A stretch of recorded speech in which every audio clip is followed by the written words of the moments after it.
శ్రీ సాయినాథాయ నమః. శ్రీ సాయి సచ్చరిత్రము 45వ అధ్యాయం.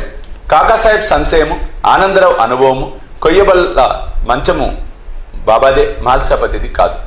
గత 3 అధ్యాయములలో బాబా దివంగతుల గుట్ట గురించి చెప్పితిమి.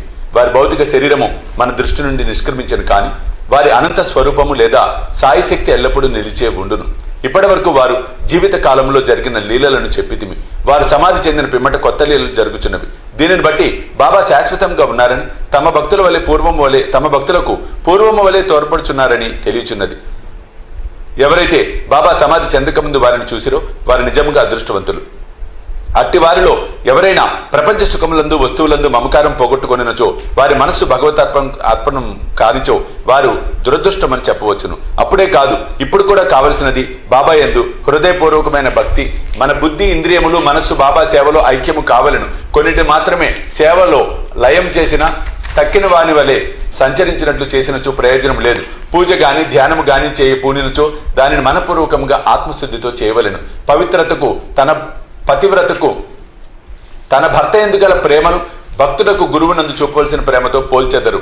అయినప్పటికీ మొదటిది రెండవ దానితో పోల్చుటకే వీలు లేదు. జీవిత పరమావధిని పొందుటకు తండ్రి గాని, తల్లి గాని, సోదరుడు గాని, ఇంకా తదితర బంధువులు ఎవరు తోడ్పడరు. ఆత్మ సాక్షాత్కారమునకు దారి మనమే వెతుక్కొని ప్రయాణం సాగించవలను. నిత్యానిత్యములకు భేదం తెలుసుకొని లోక పరలోకములలోని విషయ సుఖములను త్యజించి మన బుద్ధిని, మనసును స్వాధీనముందుంచుకొని మోక్షమునకై కాంక్షించవలను. ఇతరులపై ఆధారపడు కంటే మన స్వశక్తి అందే మనకు పూర్తి నమ్మకం ఉండవలను. ఎప్పుడైతే మనం నిత్యానిత్యములకు గల భేదమును పాటించదమో, ప్రపంచం అబద్ధమని తెలుసుకునేదమో, దానివలన ప్రపంచ విషయములందు మోహం తగ్గి మనకు నిర్వ్యామోహము కలుగును. క్రమంగా గురువే పరబ్రహ్మ స్వరూపమని, కావున వారొక్కరే నిజమని గ్రహించదము.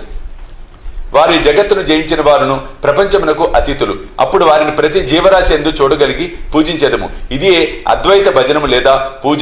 ఎప్పుడైతే మనము బ్రహ్మమును లేదా గురుని హృదయపూర్వకంగా ధ్యానించదమో, మనం కూడా వారిలో ఐక్యమై ఆత్మసాక్షాత్కారమును పొందుదము. 1000 ఏళ్ల గురునామం జపించుట వలన వారి స్వరూపమును మనమును ఉంచుకొని ధ్యానించుట చేతను వారిని సర్వజంతు కోటి ఎందు చూచుటకు అవకాశము కలదు.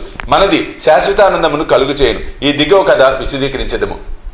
కాకాసాహెబ్ సంశయము, ఆనందరావు అనుభవం. కాకాసాహెబ్ దీక్షిత్ ప్రతిరోజు ఏకనాథుడు రాసిన గ్రంథములను అనగా భాగవతమును, భావార్థ రామాయణం చదువుటకు బాబా ఆదేశించారు. బాబా సమాధికి పూర్వము కాకాసాహెబ్ దీక్షిత్ ఈ గ్రంథములను చదువుచుండెను. బాబా సమాధి చెందిన తర్వాత కూడా అట్లే చేయుచుండెను. ఒకనాడు ఉదయం బొంబాయి చౌపాటీలో ఉన్న కాకా మహాజన్ ఇంట్లో కాకాసాహెబ్ దీక్షిత్ ఏకనాథ భాగవతం చదువుచుండెను. శ్యామ కాకా మహాజన్ కూడా అచ్చటి నుండి శ్రద్ధతో భాగవతంను వినుచుండిరి. దీక్షిత్ ఏకాదశి స్కందంలోని 2వ అధ్యాయమును చదువుచుండెను. అందు వృషభ కుటుంబంలోని నవనాథులు లేదా సిద్ధులకు కవి, హరి, అంతరిక్ష, ప్రబుద్ధ, పిప్పలాయన, అభిర్హోత్ర, ద్రుమిల, చమన్ మరియు కరభాజన్లు భాగవత ధర్మసూత్రములను జనక మహారాజుకు చెప్పుచుండిరి. జనకుడు నవనాథులను ముఖ్యమైన ప్రశ్నలు అడుగును. వారొక్కొక్కరు సంతృప్తికరమైన సమాధానాలు ఇచ్చిరి. అందులో మొదటివాడకు కవి భాగవత ధర్మమును బోధించెను. హరి భక్తుని లక్షణములను, అంతరిక్షుడు మాయను దాటుట, పిప్పలాయనుడు పరబ్రహ్మమును, అవిర్హోత్రుడు కర్మను, ద్రుమిలుడు భగవంతుని అవతార లీలలను, చమస్ భక్తుడు కానివాడు చనిపోయిన పిమ్మట పొందు స్థితిని, కరభాజనుడు యుగయుగములందరినీ భగవంతుని ఉపాసించు వేరు విధములను సంతృప్తికరముగా బోధించితిరి. వారి సారాంశం ఏమన్నా, కలియుగంలో మోక్షం పొందుటకు ఒకటే మార్గము. అదే మన గురుని లేదా హరి పాదార విందములను స్మరించుట. పారాయణ ముగించిన పిమ్మట దీక్షిత్ నిరుత్సాహంతో శ్యామతో ఇట్లనెను: నవనాథులు భక్తి విషయంపై చెప్పినది ఎంత అద్భుతంగా ఉన్నది, దానిని ఆచరించుట ఎంత కష్టము. నవనాథులు పూర్ణజ్ఞానులే, కానీ మన వంటి మూర్ఖులకు వారు వర్ణించిన భక్తిని పొందుట వీలగున. అనేక జన్మలు ఎత్తినను మనము దానిని సంపాదించలేం. అట్లయినా మనకు మోక్షము ఎట్లు వచ్చును, కాబట్టి దానిని మనం ఆశించరాదని తెలియచున్నది. కాకాసాహెబ్ నిరుత్సాహము, నిరాశలు శ్యామ ఇష్టపడలేదు. వెంటనే అతడు ఇట్లనెను: ఎవరైతే వారి అదృష్టవశముచే బాబా వంటి ఆభరణమును పొందిదురో అట్టి వారు నిరాశ చెంది ఏడ్చుట విచారకరము. వారికి బాబా యందు నిశ్చలమైన విశ్వాసమే ఉన్నచో వారు నిరాశ చెందనేలా. నవనాథుల భక్తి బలమైనది ఉండవచ్చు, కానీ మనది మాత్రము ప్రేమానురాగాలతో నిండి ఉండలేదా? హరినామ స్మరణము, గురునామ స్మరణము మోక్షప్రదమని బాబా నొక్కి చెప్పి ఉండలేదా? అట్లయినచో భయమునకు గాని ఆందోళనకు గాని అవకాశమేది? శ్యామ చెప్పిన సమాధానంతో కాకాసాహెబ్ సంతృష్టి చెందలేదు. నవనాథుల భక్తిని పొందుటెట్లు అను మనోవేదన కలిగి ఆందోళనతో చికాగ్గా ఉండెను. ఆ మరుసటి ఉదయమే ఈ క్రింది అద్భుతము జరిగెను. ఆనందరావు పాకడే అనువాడు శ్యామాను వెతుకుచూ పురాణ కాలక్షేపం జరుగుతున్న స్థలమునకు వచ్చాను. కాకాసాహెబ్ భాగవతంను చదువుచుండెను. పాకడే శ్యామకు దగ్గరగా కూర్చుండి అతని చెవిలో ఏమో చెప్పుచుండెను. అతడు మెల్లగా తాను కాంచిన స్వప్న దృశ్యమును శ్యామకు చెప్పుచుండెను. ఇది పురాణ కాలక్షేపమునకు కొంచెం ఆటంకము కలుగు చేశాను. కాకాసాహెబ్ పురాణం చదువుట మాని విషయమేమని అడిగాను. శ్యామ ఇట్లు నుడివెను, నిన్న నీ సంశయం తెలిపి తిని దానికి సమాధానం ఇదిగో. బాబా పాకడేకు చూపిన స్వప్న దృశ్యము వినుము. రక్షకమైన భక్తి కాక వేరేది దీనిని సాధించలేదు. గురుని పాదములు భక్తితో ధ్యానించిన చాలును అని బాబా నొక్కి చెప్పి ఉన్నారు. అందరూ ముఖ్యంగా కాకాసాహెబ్ ఆ దృశ్యమును వివరముగా వినగోరింది. వారి కోరిక ప్రకారము పాకడే ఆ దృశ్యంని క్రింది విధముగా చెప్పనారంభించెను.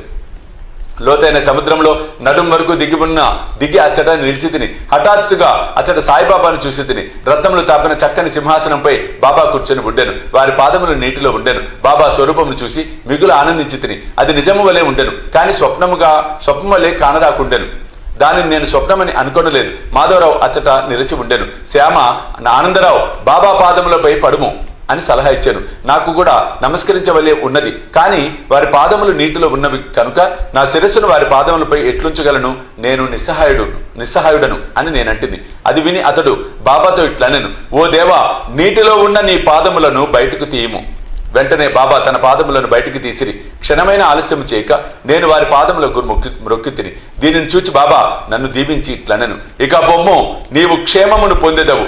భయము గాని ఆందోళన గాని అవసరమే లేదు. శ్యామకు పట్టు పంచె ఒకటి దానము చేయు, దానివల్ల మేలు పొందెదవు. బాబా ఆజ్ఞానుసారము పాకడే పట్టు దోవతిని తెచ్చెను. మాధవరావుకి ఇవ్వవలసినదని కాకాసాహెబ్ను వేడెను. శ్యామ ఒప్పుకొనలేదు. ఏలన తనకు అట్టి సలహా బాబా ఇవ్వలేదు కనుక కొంత వివాదం జరిగిన పిమ్మట కాకాసాహెబ్ చీట్లు వేసి తెలుసుకొనుటకు సమ్మతించెను. సంశయ విషయములందు చీటీ వేసి సంశయమును తీర్చుకొనుట కాకాసాహెబ్ స్వభావం. పుచ్చుకొనుము, నిరాకరించుము అని 2 చీటీలు వేసి బాబా పాదాల వద్ద పెట్టిరి. ఒక బాలునితో అందులోని ఒక దానిని తీయించిరి.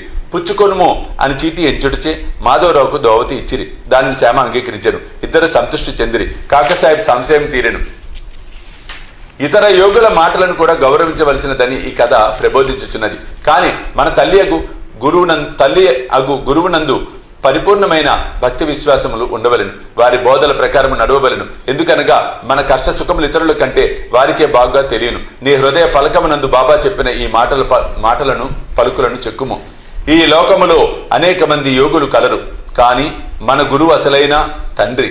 ఇతరులు అనేక బోధనలు చేయవచ్చును, కానీ మనము మన గురువు యొక్క పలుకులను మరువరాదు.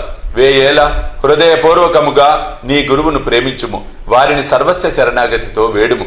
భక్తితో వారి పాదములు నొక్కుము. అట్లు చేసినచో సూర్యుని ముందు చీకటి లేనట్లు నీవు దాటలేని భవసాగరము ఉండదు. కొయ్యబల్ల మంచము బాబాదే, మహల్సాది కాదు. బాబా షిరిడి చేరిన కొద్ది కాలంలోకే 4 మూరల పొడవు, 1 జానడు వెడల్పు గల కొయ్యబల్ల మీద 4 చివరల 4 దీపపు ప్రమిదలు పెట్టి దానిపై పడుకునేవారు. కొన్నాళ్ళు గడిచిన పిమ్మట బాబా దానిని విరిచి ముక్కలు చేసి పారవేశాను. ఒకనాడు బాబా దాని మహిమను కాకాసాహెబ్కు వర్ణించి ఉండెను. ఇది విని అతడు బాబాతో ఇట్లనెను, మీకింకను కొయ్యబల్ల ఎందు మక్కువ ఉన్నచో ఇంకొక బల్ల మీకు వరకు మసీదులో వేలాడదీశాను. దానిపై మీరు సుఖంగా నిద్రించవచ్చును అనెను. బాబా ఇట్లనెను, మహల్సాపతిని దిగువ విడిచి నేనొక్కడినే పైన పండుకొనుట నాకిష్టము లేదు. కాకాసాహెబ్ ఇట్లనెను, మహల్సాపతి కొరకు ఇంకొక బల్లను తయారు చేయించెదను. బాబా అతడెట్లు బల్లపై పరుండగలడు? బల్ల మీద అంత ఎత్తున పడుకొనుట సులభమైన పని కాదు. ఎవరు మిక్కిలి పుణ్యవంతులో వారే పడుకొనగలరు. ఎవరైతే కళ్ళు తెరిచి నిద్రించగలరో వారికే అది వీలగును. నేను నిద్రపోవునప్పుడు మహల్సాపతిని నా పక్కన కూర్చుండి తన చేయి నా హృదయంపై ఉంచుమనిదను. అచ్చటి నుండి వచ్చు భగవన్నామ స్మరణను వినుము అనిదను. నేను పడుకొన్నచో నన్ను లేవగొట్టుము అనిదను. దీనినే అతడు నెరవేర్చలేకున్నాడు. నిద్రతో కునికిపాట్లు పడుచుండును.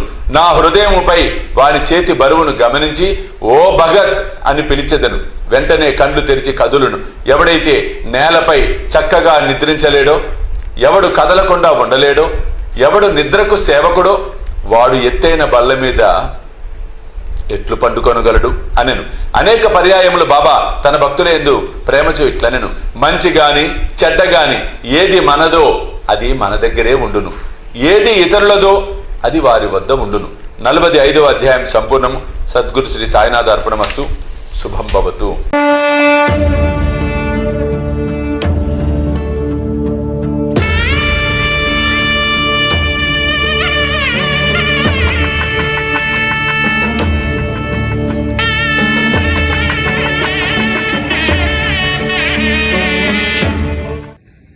సాయి దివ్య రక్షక